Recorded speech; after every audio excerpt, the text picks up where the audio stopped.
Today, the 4th of October, we celebrate the feast of St. Francis of Assisi. A wonderful man, quite an extraordinary person. But what is also wonderful and hard to believe, he is one of the most popular saints in the church. He has been for years. Not only in the church, a lot of non-Christians, Muslims and so on, have a great attraction and veneration for St. Francis. It's amazing. And he lived 800 years ago. He's speaking to people today by his life. You know, when the Magna Carta was signed, 1215, he was still alive at that time. You probably didn't hear of it. The country England was emerging, Europe was trying to get to grips with itself. And yet, what his life stood for speaks to us today. He was born into a fairly well-to-do family. They were doing very well. They had were in the cloth industry and was one of the leading firms locally. People really went up. They were very well off. And he worked for his father, naturally. And then, a thing which is difficult for us to understand these days, the Crusades were going to the Holy Land to fight, I suppose they said for Christ, but really for the church. They want to put the church on the map, make the Catholic Church dominant. But it was totally accepted, and they went and they were killed, or many were killed, and they certainly did some terrible killing. So Francis volunteered to go on the Crusades, hadn't got very far when he said, no, this isn't the right thing for me. Everyone interpreted this as cowardice when he got back. Really a terrible shame. We would say perhaps God was guiding him. It wasn't clear how it came to him, but he thought this wasn't the way forward. I think his father was particularly annoyed, having laid out I don't know how much on a suit of armour and everything else, wasted. Anyway, he came back, stayed working with his family firm. But one day he was in a nearby church. Well, it was pretty derelict. It needed more than a coat of paint. And he looked at the crucifix, and there's a replica of the crucifix up here, just behind me. It was that crucifix spoke to him. It spoke to his heart, but seemed to say something pretty exact. Repair my church. Now today we'd look at that and he'd say, yes, that's pretty well what's being said to Pope Francis. The church, the Catholic Church, is in a mess, it needs repairing. St. Francis thought it meant that the building around him, San Damiano, that's the name of the church. So he got some pals together, they started repairing it. And as it was a family firm, he thought no harm in my using a bit of money to help for that. And also, at this time, he was becoming very conscious of poor people living in the town, how really some suffered from poverty. And so, quite generously, he gave away, or at a ridiculous price, he sold some of the cloth, because his father was furious. They really broke up at that point. His father was a businessman, not a man of God. Anyway, the local bishop tried to bring them together. They would have a big reconciliation in front of everyone else. His father said, I've given you everything, my son. He said, well, you can have it back. Take everything. The story is even stripped off in front of them, walked off in his underclothes. He had to wear something, so he got a sack. A garbage bag.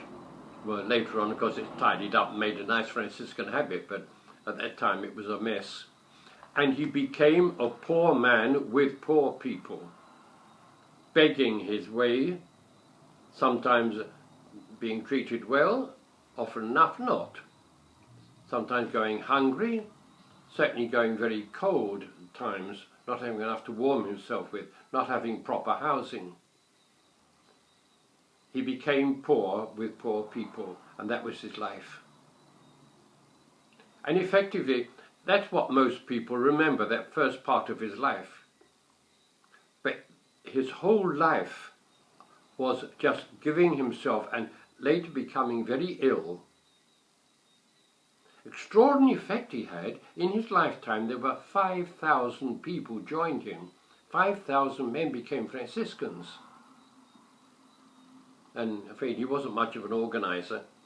So as a result, they got rid of him. Well, they didn't get rid of him from the Franciscans, but he was no longer in charge. It was messing it up. And they got someone who was a real organizer to take over. And I'm afraid that the extent that he meant by poverty, not many people could take that. One other rather daft thing he went, Syria was in a mess, very much as it is today. So he went off to see the Sultan, the pagan ruler, to see if he could make peace.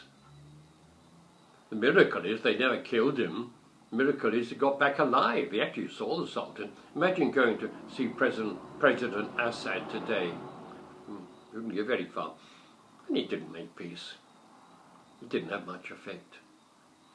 But his whole life was given to being with people who were poor, and the other thing which marked him intensely was his appreciation of God's creation. Laudato Si, the beginning of what he called the Canticle of the Sun. The sun and moon glorify God by being there. Brother sun, sister moon, water, and even when he'd written this long hymn which he would sing in praise of the universe that God had created as giving glory to God, on his deathbed they added another verse, Sister Death. He welcomed death as just part of this world and God's creation with great gratitude. He had the stigmata, the marks of Christ's passion in his hands and feet and side. Not just marks, he suffered enormously. He became a very sick man from that and from other things.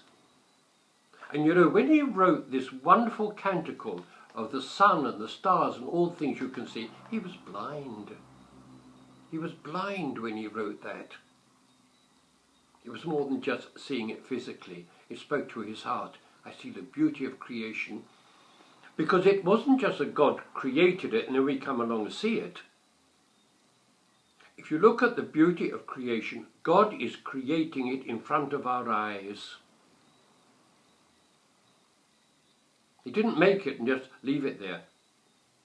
A bit like humming a tune. If I stop humming, the tune stops. If God stopped creating, this world would cease to exist. And you just look at the beauty of the world and how much we have discovered about it scientifically, and you realize God is creating this. And that wonderful Psalm 8. When I see the heavens, the work of your hands, the moon and the stars which you have created, what am I that you bear me in mind, a mortal creature that you take care of me? Yet you've made us little less than gods. With glory and honour you've crowned us. Put everything under our feet, all of them, sheep and cattle, birds of the air, fish that make their way through the waters. How great is your name, O Lord our God, through all the earth. And when our present Pope became Pope, you know, when you become Pope you have to choose a name, and he took the name Francis. And it was for those two reasons. One, because we need to respect creation and see it as the glory of God. And the other, we need to become a poor church for poor people. Not just a highly organized church looking after poor people. A poor church. When he was in Argentina as a Jesuit, there were a group of Jesuits who were in charge of the apostolate of the poor, looking after poor people. They're highly organized, very capable men. They'd never met a poor man in their lives. They organised what they think poor people need. And it was then he said, we have to become poor with them in order to be part of it. To see cardinals in Rome with great big cars, flashy things, that's not the church. The church has to become poor. And not become, he said, a clique of capable people organising for the church. People who've never really met the faithful, the simple people of the church who have the wisdom of God in them. And as well as needing to be poor, that gift of God, looking at creation and seeing that as a reflection of God. Of course, when he went to the United Nations and the USA government, no use then saying treat it with respect because it's a gift of God. So he used their language, the language of the Green Party. We need to take care of this world because otherwise we are destroying it and will not hand on to our children, our descendants, what we have received. We are destroying it. Of course, until recently, in the last 100 years or so, ever since the beginning of the human race, we thought there's more stuff than we've got. There's plenty of fish in the sea, you'll never run out. There's so many trees, you can chop them down, then more will grow. That has been the attitude. And I remember when they started putting fishing quotas. People may not fish more than a certain amount in certain seas. The fishermen say, but there's loads there. Because there isn't. The world is limited. The air is limited. We can pollute it and destroy it.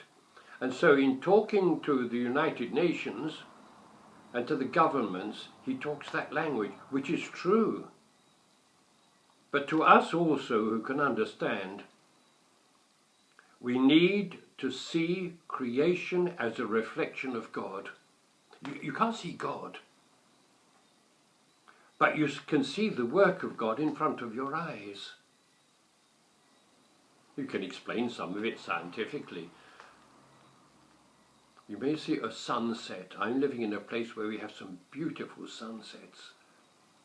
You could say, well, because the angle of the sun is at a certain place and there's dust in the air and so on, it results in that colour. Yeah, you might explain it like that.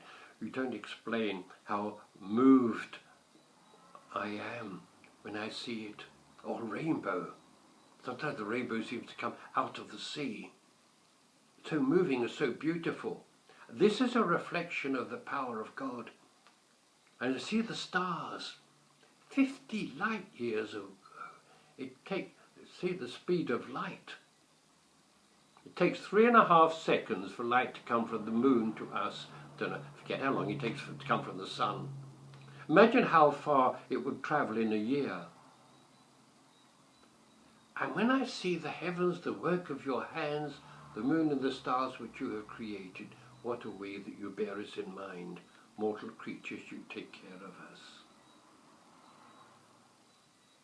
Today, the message of St. Francis is as true as it is.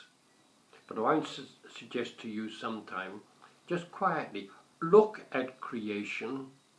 It may just be one flower or a tree or the sky.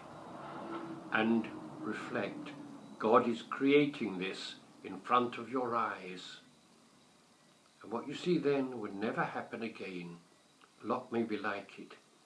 When you see a leaf fall from a tree, that will never happen again. See God at the present moment when you see his creation.